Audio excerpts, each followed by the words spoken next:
প্রিয় বন্ধুগণ, আমি মুক্তিযোদ্ধা বিমল কুণ্ডু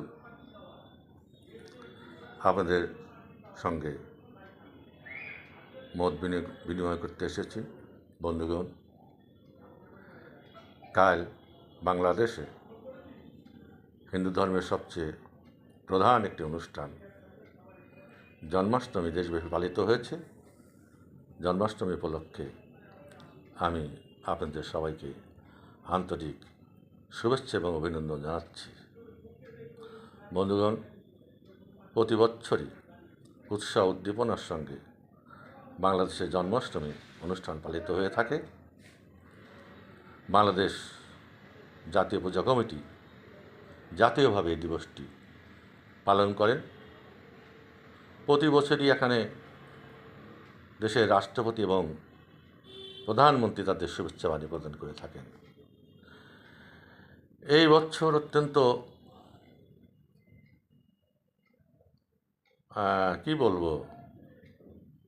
অন্যরকম একটি বছর, যে বছরটি আমরা পার হয়ে এলাম। নানা দুর্ভোগ, দুর্যোগ, লুটপাট, অত্যাচার, ধর্ষণ, হত্যা, সাম্প্রদায়িক দাঙ্গা ইত্যাদির মধ্য দিয়ে এই যন্ত্রণা বুকে নিয়েও বাংলাদেশে হিন্দু সমাজ দুর্গাপূজা করেছে। এই যন্ত্রণা বুকে নিয়েও তারা গতকাল জন্মাষ্টমী অনুষ্ঠান করলেন। এবছর আমাদের বাংলাদেশ, স্বাধীন বাংলাদেশের রাষ্ট্রপতি এবং বর্তমানে প্রধান উপদেষ্টার পক্ষ থেকে কোনো শুভেচ্ছা বাণী জন্মাষ্টমী উপলক্ষে আসেনি, যা এ পর্যন্ত বাংলাদেশের ইতিহাসে ঘটেনি। তবে আমরা বাংলাদেশের সেনাবাহিনী প্রধানকে অন্তর থেকে শুভেচ্ছা জানাই, অভিনন্দন জানাই যে তিনি আমাদের এই অনুষ্ঠানে যোগ দিয়ে প্রধান অতিথি হিসাবে জন্মাষ্টমী অনুষ্ঠানটিকে গৌরবমণ্ডিত করেছেন এবং সাফল্যমণ্ডিত করেছেন। শুধু সেনাবাহিনী প্রধান নয়, একই সঙ্গে সেনাবাহিনী প্রধান, বিমান বাহিনী প্রধান এবং নৌবাহিনী প্রধান গতকাল জন্মাষ্টমী অনুষ্ঠানে যোগদান করেন এবং তিনজনেই বক্তব্য প্রদান করেন। বক্তব্যের মূল বিষয় হচ্ছে সাম্প্রদায়িক সম্প্রীতি এবং দেশের মধ্যে হিন্দু জনসাধারণ যাতে সঠিকভাবে তাদের ধর্মীয় অনুষ্ঠানগুলি পালন করে তার জন্যে নিরাপত্তা প্রদানের সদিচ্ছা ব্যক্ত করা। সেনাবাহিনী প্রধান অত্যন্ত জোরের সঙ্গে বলেছেন যে দেশ হিন্দু, মুসলমান, বৌদ্ধ, খ্রিস্টান সবাই তাদের ধর্মীয় অনুষ্ঠানগুলো অত্যন্ত স্বাধীনভাবে পালন করবে এবং সেনাবাহিনী সবসময় তাদের সঙ্গে থাকবে। তার কথা এবং বিমান বাহিনী প্রধান ও নৌবাহিনী প্রধানের বক্তব্য আমাদের প্রাণে আশার সঞ্চার করেছে। আমরা আশা করি যে ভবিষ্যতে বাংলাদেশ যেন অসাম্প্রদায়িক বাংলাদেশে, গণতান্ত্রিক বাংলাদেশে পরিণত হয় এবং যে উদ্দেশ্য নিয়ে আমরা বাংলাদেশে স্বাধীন করেছিলাম সেই বাংলাদেশটা যেন হিন্দু, মুসলমান, বৌদ্ধ, খ্রিস্টান সবারই বাসযোগ্য হয়। গত এক বছর ধরে যা চলেছে ওইরকম বাংলাদেশ যেন না থাকে, যে গত এক বছরে দেশের সমস্ত অধিবাসী হিন্দু, মুসলমান, বৌদ্ধ, খ্রিস্টান সবারই জন্য একটা দুর্বিষহ বাংলাদেশে পরিণত হয়েছে। বন্ধুগণ, তবে একটা জিনিস আমার খুবই খারাপ লেগেছে, যেটা যখন ভাষণ দেন আমাদের সেনাবাহিনীর প্রধান জেনারেল ওয়াকার, তার পিছনে একটা ব্যানার দেখলাম, বিএনপি দলীয় ব্যানার। এটা কিন্তু আবার আমাদের মনে সন্দেহের উদ্রেক ঘটায়, যেটা কি জেনারেল ওয়াকারের জ্ঞাতসারে হয়েছে নাকি তার অজ্ঞাতসারে কোনো রাজনৈতিক দল তাদের অন্যরকম একটা উদ্দেশ্য নিয়ে এটা পিছনে টাঙিয়ে দিয়েছিল। যাই হোক, তিনি যেন এটা লক্ষ্য করেন, তিনি যেন এটা দেখেন। বাংলাদেশের হিন্দুরা যখন তাদের ধর্মীয় অনুষ্ঠান পালন করেন তখন কোনো রাজনৈতিক দলের হয়ে তারা তা করেন না। সেটা একান্তই তাদের ধর্মীয় অনুষ্ঠান, সেটা কোনো রাজনৈতিক অনুষ্ঠান নয়। অনেক কিছু দেশের মধ্যে 1 বছর যাবৎ ঘটেছে। 5ই আগস্টের পর 24 সালের জেনারেল ওয়াকার বলেছিলেন যে তিনি দেশের মানুষের নিরাপত্তার দায়িত্ব গ্রহণ করলেন। সে সময় তিনি ঢাকেশ্বরী মন্দিরে গিয়ে অনেক আশার বাণী শুনিয়েছিলেন। সে সময় তিনি বলেছিলেন যে তিনি দেশের সমস্ত নিরাপত্তার দায়িত্ব তিনি গ্রহণ করেছেন এবং হিন্দুরা স্বতঃস্ফূর্তভাবে স্বাধীনভাবে তাদের ধর্মীয় অনুষ্ঠান করবে এবং ধর্মীয় অনুষ্ঠান পালন করবে। দেশের সাম্প্রদায়িক সম্প্রীতি রক্ষা করা হবে। কিন্তু গত 1 বছর ধরে আমরা যা দেখেছি, যা হয়েছে দেশের মধ্যে, তাতে সেনাবাহিনীর প্রতি অন্যান্যদের মতো আমরাও আস্থা হারিয়ে ফেলার একদম দ্বারপ্রান্তে উপনীত হয়েছি। আমার জিজ্ঞাসা থেকেই যাবে, সেনাবাহিনী কিন্তু কোনো দলের নয়, সেনাবাহিনী দেশের। সেনাবাহিনী, বাংলাদেশের সেনাবাহিনী প্রতিটি নাগরিক, গরিব, ধনী, হিন্দু, মুসলমান, বৌদ্ধ, খ্রিস্টান এবং রাস্তার একজন ভিক্ষুক যে তারও নিরাপত্তা বিধানের জন্যে আমাদের দেশপ্রেমিক সেনাবাহিনী। কাজেই যা হয়েছে 1 বছর ধরে আমরা দেখেছি, সেনাবাহিনীর সামনেই জাতির পিতার বাড়ি ধূলিসাৎ করে দেওয়া হয়েছে। সেনাবাহিনীর সামনে জাতির পিতার অসংখ্য ভাস্কর্য ধূলিসাৎ করে দেওয়া হয়েছে। কেউ সেটা রক্ষা করার জন্যে এগিয়ে আসেননি। এমনকি তার বিরুদ্ধে আজ পর্যন্ত সেনাবাহিনীর পক্ষ থেকে বা দেশের কারুর পক্ষ থেকে কোনো সরকারি আধিকারিকের পক্ষ থেকে কোনো বক্তব্যই এখন পর্যন্ত পাওয়া যায়নি। দেশের মধ্যে এক অরাজক পরিস্থিতি বিরাজ করছে। কুমিল্লার মুরাদনগর থেকে রংপুর, যশোর অভয়নগরের বিভিন্ন জায়গায় হিন্দুদের উপর দিনের পর দিন অত্যাচার হচ্ছে, বাড়িঘর লুট হচ্ছে, তাদের নারীরা সম্ভ্রম হারাচ্ছে। এগুলো থামছে না এবং এর বিচার কিছু হচ্ছে বলে আমরা দেখতে পাচ্ছি না বা জানতে পাচ্ছি না। বন্ধুগণ, 2 নম্বর কথা হচ্ছে যে পরস্পর শোনা যাচ্ছে যে হিন্দুদের একটা সবচেয়ে বড় তীর্থক্ষেত্র সারা বিশ্বের মধ্যে দেবাদিদেব মহাদেবের স্থান চন্দ্রনাথ পাহাড়, এবং সেখানে মাতা সীতাকুণ্ড নামে আর একটা তীর্থস্থান রয়েছে, যেখানে মা সীতা বনবাসকালে লক্ষ্মণ এবং রামচন্দ্র সহ এসেছিলেন এবং স্নান করেছিলেন।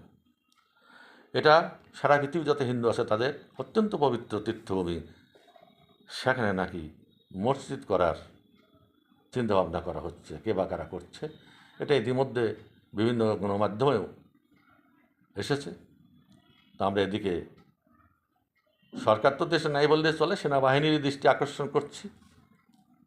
মাননীয় জেনারেল ওয়াকার, আমাদের সেনাবাহিনী প্রধান, বিমান বাহিনীর প্রধান এবং নৌবাহিনীর প্রধান, আপনাদের কাছে আবেদন, আপনারা বিষয়টি দেখবেন যে হিন্দুদের বিখ্যাত 3টি ধর্মক্ষেত্রের মধ্যে একটা হচ্ছে কাশীতে বিশ্বনাথ, নেপালে পশুপতি এবং এই বাংলাদেশে চন্দ্রনাথ, অত্যন্ত বিখ্যাত। এখানে যেখানে কয়েক শত মন্দির এই পাহাড়কে ঘিরে রয়েছে এবং এটা 1000 বছর ধরে হিন্দুদেরই তীর্থক্ষেত্র নামে প্রচারিত আছে, বহাল আছে। সেখানে কেউ যদি কোনো উদ্দেশ্য নিয়ে ওখানে মসজিদ করতে যায় তাহলে কিন্তু রক্তগঙ্গা বইবে। শত শত হিন্দু এখানে তাদের চন্দ্রনাথকে রক্ষা করার জন্য জীবন দেবে। এটা যেন না ঘটে সেই বিষয়ে আমি আমাদের দেশপ্রেমী সেনাবাহিনীর সদয় দৃষ্টি আকর্ষণ করছি। আরেকটা বিষয় হচ্ছে অত্যন্ত দুঃখজনক, আমাদের তথাকথিত প্রধান উপদেষ্টা নাকি মালয়েশিয়া গিয়ে দেখতে পেয়েছেন সেখানে বাংলাদেশ এমবেসিতে তার কোনো ছবি নেই সেখানে, রাষ্ট্রপতির ছবি রয়েছে। তিনি অত্যন্ত রেগে গিয়ে রাষ্ট্রপতির ছবি নামিয়ে ফেলতে বলেন, এবং তারপর থেকে একটা অলিখিতভাবে সারা পৃথিবী থেকে আমাদের যত এমবেসি আছে সমস্ত এমবেসি থেকে রাষ্ট্রপতির ছবি নামিয়ে ফেলা হচ্ছে। সেখানে কোনো লিখিত আদেশ নেই। কেই এই আদেশটা দিলেন? তার কি ক্ষমতা আছে এই আদেশ দেওয়ার জন্য যে রাষ্ট্রপতির ছবি নামিয়ে ফেলবে? রাষ্ট্রপতির জন্যে বাংলাদেশের এমবেসিগুলো বাংলাদেশের এমবেসি হিসাবে, হাই কমিশন হিসাবে বিদেশের মাটিতে পরিস্থিতি লাভ করেছে। এই রাষ্ট্রপতির ছবি সেখানে থাকতে হবে। সরকারের প্রধান, প্রধানমন্ত্রী, প্রধান উপদেষ্টা, কিন্তু রাষ্ট্রের প্রধান, দেশের প্রধান কিন্তু রাষ্ট্রপতি, তাকে এত বড় অসম্মান করা যায় না। আর ঠিক এই সময় আমাদের রাষ্ট্রপতি কোথায়, তার কোনো সারা শব্দই আমরা পাচ্ছি না। একটা গণমাধ্যম থেকে তো এমনও সন্দেহ করা হয়েছে যে রাষ্ট্রপতিকে বোধহয় মেরে ফেলে দেওয়া হয়েছে, অথবা তার হাউস অ্যারেস্ট করে তার মুখ বন্ধ করে রাখা হয়েছে, তাকে সামনে আসতে দেওয়া হচ্ছে না। তো এই বিষয়ে আমরা জানি ডক্টর ইউনূসের সরকার কিছুই বলবে না। দেশের দেশপ্রেমিক সেনাবাহিনীর কাছে আমাদের দাবি, আমাদের রাষ্ট্রপতি কেমন আছেন, তিনি কোথায় আছেন এবং কীভাবে আছেন, তার জন্য সুস্পষ্ট একটা বক্তব্য দেশবাসীকে আপনারা জানিয়ে দিন। অনেকে তো আশার কথা বলেন যে আমরা আইন শৃঙ্খলা ঠিক রাখব, দেশের মধ্যে আর কোনো অন্যায় ঘটবে না। অন্যায় যদি না ঘটে তাহলে দেশের সেনাবাহিনী তো কারণ নয়, দেশের কোনো রাজনৈতিক দলের নয়। বঙ্গবন্ধুর বাড়িটি যখন ভেঙে দেওয়া হলো, সেনাবাহিনী দাঁড়িয়ে দাঁড়িয়ে দেখেছে, কোনো ব্যবস্থা গ্রহণ করেনি। গোপালগঞ্জে এনসিপির নেতাদের অত্যন্ত কৌশলে তাদেরকে উদ্ধার করে নেওয়া হচ্ছে এবং বিভিন্ন জায়গায় এখন তাদের প্রোটেকশন দেওয়া হচ্ছে সেনাবাহিনীর সদস্য দ্বারা। তা আমরা কি করে বিশ্বাস রাখতে পারি? আমাদের বিশ্বাসটা একদম সব বাংলাদেশের ওই কয়টা দুর্বৃত্ত ছাড়া যারা ক্ষমতাকে জোর করে দখল করে আছে, যারা দেশের মধ্যে ঘুষ দুর্নীতি, সে হাসিনাকে ফ্যাসিস্ট বলা হয়েছে, তার ফ্যাসিস্ট 100 গুণ উত্তীর্ণ করে চলে গেছে। তাদের জনগণকে রক্ষা করার জন্য, তাদেরকে দমন করার জন্য কোনো ব্যবস্থাই কোনো কর্নার থেকে কেউ গ্রহণ করছে না। কাজে দেশে তো সরকার নেই, কেউই নেই, কে আমাদের রক্ষা করবে? একমাত্র আমাদের শেষ আশ্রয়স্থল সেনাবাহিনী। তাদের কাছে আমাদের নিবেদন, আপনারা এগিয়ে আসুন, দেশটাকে রক্ষা করুন। দেখুন না, আপনারা বলছেন যে আপনারা সব কিছু করবেন, দেশের মানুষের নিরাপত্তা বিধান করবেন। এই যে জাতীয় শোক দিবস গেল 15 তারিখে, যারা শোক দিবস করতে চায় তাদের করতে দেওয়া কেন হলো না? প্রত্যেকটি জায়গায় তাদেরকে আটকে দেওয়া হলো। জাতির পিতা বঙ্গবন্ধু, যিনি স্বাধীন বাংলাদেশ স্থপতি, তিনি আজকে আর কারো কোনো দলের নয়, তিনি তো চলে গেছেন, সমস্ত কিছু ঊর্ধ্বে চলে গেছেন। তিনি আজকে জাতির জনক, তার প্রতি মানুষ শ্রদ্ধা নিবেদন করবে, তা কেন আটকানো হবে? এটা কোন দেশ, কোন জাতি এটা? আপনারা কোনো ব্যবস্থা গ্রহণ করেননি। দেখেন, একজন সাধারণ গরিব রিক্সাওয়ালা যে 400 টাকা দিয়ে একটা ফুলের তোড়াকে নিয়ে বঙ্গবন্ধুর সেই বিধ্বস্ত মাটিতে শ্রদ্ধা নিবেদন করতে এসেছিল, তার ফুলের তোড়াটা কেড়ে নিয়ে পদদলিত করা হয়েছে, তাকে মারধর করা হয়েছে এবং তাকে কারাগারে আটক করা হয়েছে। এগুলো কিসের আলামত? দেশবাসী এগুলো জানতে চায়। এ দেশটা কার? এই দেশের জন্য 30 লক্ষ লোক জীবন দিয়েছে, আমাদের 2 লক্ষ মা বোনের ইজ্জত গিয়েছে, আমাদের সর্বকালের সর্বশ্রেষ্ঠ বুদ্ধিজীবীদের হত্যা করেছে এই সমস্ত জামাত, রাজাকার, আলবদরেরা। আমরা সে সমস্ত ভুলে যাইনি। মুক্তিযোদ্ধারা এখন বেঁচে আছে, স্বাধীনতার চেতনায় বিশ্বাসী মানুষের এখনও বেঁচে আছে। অ্যাডভোকেট পান্না সাহেব মুক্তিযোদ্ধা, তিনি একটা উদ্যোগ নিয়েছিলেন 32 নম্বরে শ্রদ্ধা নিবেদন করার জন্য, তাকে হাউস অ্যারেস্ট করে রাখা হয়েছে আমরা শুনেছি।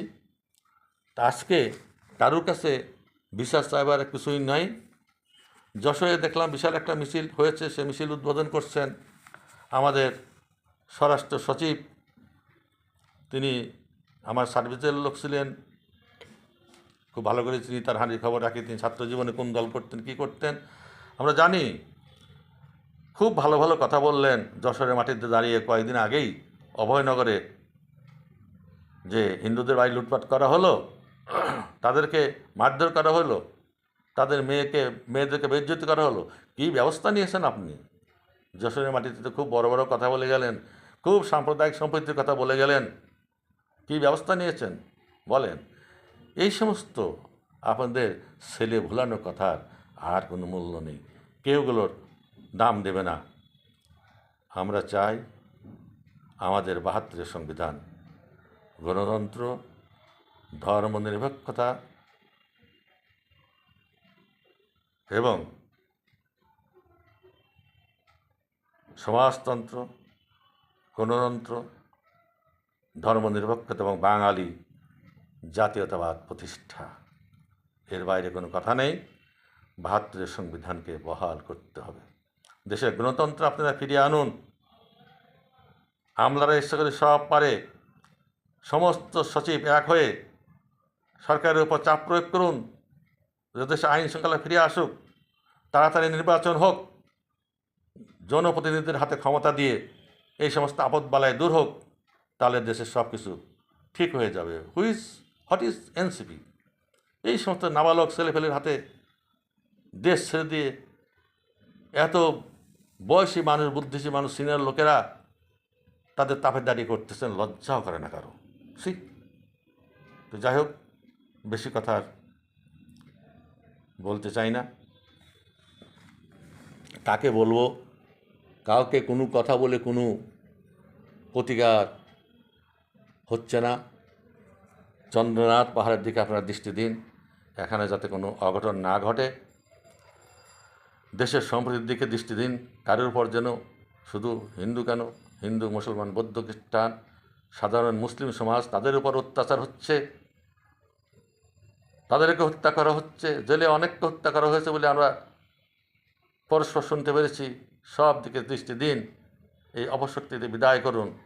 বিদায় করে আমাদের সেই সোনার বাংলা, আমাদের কষ্টের বাংলাকে আপনারা প্রতিষ্ঠিত করুন। যে বাংলাকে, যে চিরায়ত বাংলাকে আমরা ভালোবাসি, সেই বাংলার, সেই সবুজ শ্যামল শস্যশ্যামলা বাংলায় হিন্দু, মুসলমান, বৌদ্ধ, খ্রিস্টান সবাই আমরা শান্তিতে বাস করতে চাই।